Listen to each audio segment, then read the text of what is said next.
You guys have any immediate questions? Did you take any funding? Yeah, actually I took a loan to build a factory because I didn't have the money to buy all the machines that I wanted to buy. And I was able to pay the loan back in 5 months. So that's pretty exciting. Yeah, so I paid the loan back in 5 months, and now and the person who I borrowed money from didn't take any equity in business or anything like that. So it's just a friend, but you know, interest. And can you say how much that was? I don't want to necessarily talk about that. Yeah. But it's a lot more money than I've ever had in my life. Yeah, I was under 100,000. Okay. I think it was great that you're able to do that without giving up any equity, because a lot of times that's what ends up happening. So. Well, what was great is he was able to pay it back in 5 months. Yeah. Yeah. And are you a partner with someone else, or are you the? Yeah, I'm the sole owner and operator. Sure. Are your bags only sold online, or is it sold to retail? Yeah, right now what's kind of interesting, and I think this is an asset, but it's also kind of something that's negative, is we sell only online, direct to customers. So we have amazing relationships with the people who buy products from us. But the thing that kind of sucks about that is we only have one location where people can see the products, and it's very slow growth. And it's hard for us to sell to stores just because our products we put so much money into the product. It's hard to, the next phase is figuring out how we can, design products that don't have all the details. So I'm making products that I want to use myself. So I'm not skimping, I'm using the best parts, the best zippers, the best pieces, and just kind of going all out to make the best product we can. And I'm learning now that I need to figure out how to make simpler products that are also good, but that we can maybe go out to different stores. What's the price range for the bags? Our most expensive bag right now is $5.95 for the leather weekender bag, and our least expensive is like the $30 iPhone bail.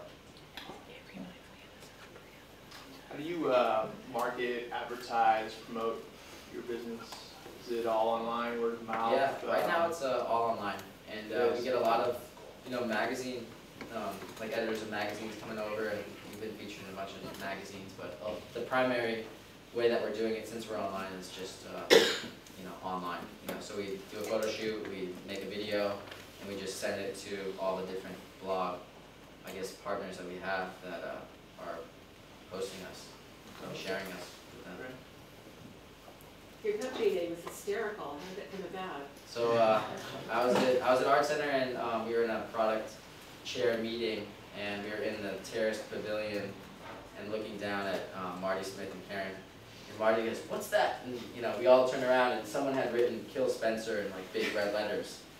And I was like, it was really shocking to me because I didn't know if it was an ex-girlfriend or a friend. A friend who was like messing with me, but yeah. So yeah, I thought it was a really powerful name, and I couldn't figure out a .com to get. I always wanted to start a company. I didn't know what name to use, and so Killspencer. There's something powerful about it and risky about it that I liked at the time, and I think it's cool. Good. What do you feel has been your biggest challenge so far? The biggest challenge is, I want to just make everything. I'm an industrial designer, so the first year, as soon as we started making money, I did a shoe line, started making my own jeans, having my own socks woven. I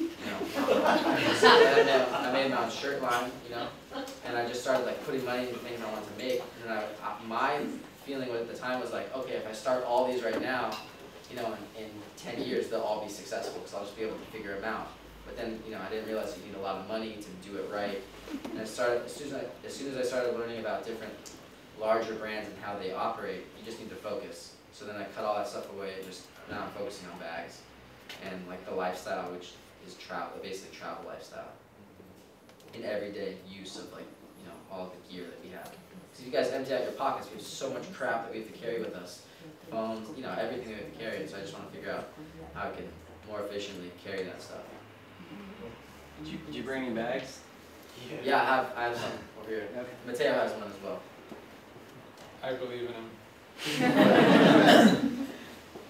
Did you or do you foresee outsourcing any of your production to outside of the United States, or do you? I mean, based on how you've presented this and your attention to detail and quality control. It seems like you want to keep things in Los Angeles, but any plans for production overseas? I definitely want to outsource, but I don't want to outsource overseas. It says handcrafted in Los Angeles. Yeah, everything's made here, and that's what's so cool about it. If you come into the shop and see how we make stuff, you can basically be a part of the process with us. And one of the things I want to be able to do is get better and get bigger. And a lot of machines that I need to purchase are extremely expensive. And I can't necessarily do that myself, so we might establish relationships with different, like the best factories in the US. So I'm kind of looking into that right now, but for the time being, in the next couple of years, I think everything's going to be made in our workshop until we outgrow it, which, you know, at one point we had a bunch of, like a whole music section to the factory. We had a whole drum set up and instruments we would like jam out like after hours, but we grew, so we had to like take all that stuff out. So that, you know, hopefully, Tough decisions. yeah, hopefully we'll get that ping pong table out of there too. Spencer, what's your long-term plan? Do you have an exit strategy, or you just want to keep growing different products and verticals? Yeah, that's a good question. I haven't thought too much about that. I just want to spend the next like at least 10 years developing the best products I can, keeping the integrity of what we do, like, you know, and with our customer base. But I definitely want to spend time building my own machines and developing our own processes and technologies. I want to be able to make things that other people can't make easy. So I'm spending a lot of time at Caltech building machines right now. So we're building our own machines which take vintage processes and add new technology to them. And I don't know, it could be really cool if it works out, but like any new thing, you have to spend money before you can make it real. Spencer, so anything that surprised you so far in this journey that you didn't expect? Yeah, everything's a surprise, but I don't know, that's a good question. It's really hard to make. Every time you see a company, you see all these products, and it just, you know, you don't connect to them necessarily because you didn't make them. But when you go through the process to make products yourself, you realize how difficult it is. You know, when you see like a company like Incase and like what they have built, it's like, or you know, even Apple, any of these companies, it's just amazing when products work. You know, and I just want to be able to make products work, consistently work. And that's like a hard thing that surprised me the most, how hard it is.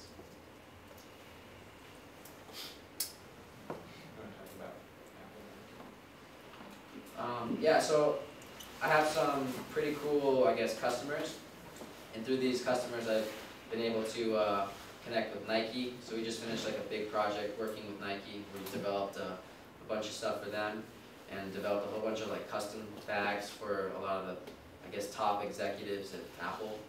And so I have like relationships with these people who I wanted to have as my mentors anyway, and it just became my mentors. So now I'm, you know, I've been up to Apple like 4 times in the past month and kind of learning about how they work and the types of engineering and stuff that they do. And I'm extremely inspired by Apple, extremely inspired by Nike, and kind of like, you know, advanced manufacturing, new materials, technology, that type of stuff. So that's where I see, that's where I want to be. Any last questions? What's your most profitable bag and what's your most popular? The most profitable, that's a good question. My sister would know the answer to that more than I do. But our Weekender bag is I think the bag that is our most popular. Yeah, that's my favorite bag to use. Cool. And any plans for like getting your bags in Barney's or some other like high-end retail locations? Yeah, maybe. I'm in touch with, you know, some of those people, and so I'm just working on building friendships with them, seeing what, you know, how that could work out. Did you give a bag to the guy at the museum? Which museum? Or Oh yeah, Craig. Yeah, I gave him a bag too for sure. Yeah. Yeah, food and bags. Otherwise, he's gonna find out about that. It's all good. Yeah. No, he was super supportive. So. Cool. Yeah. All right, you guys can do one-to-one with Spencer after this. So thanks, Spencer.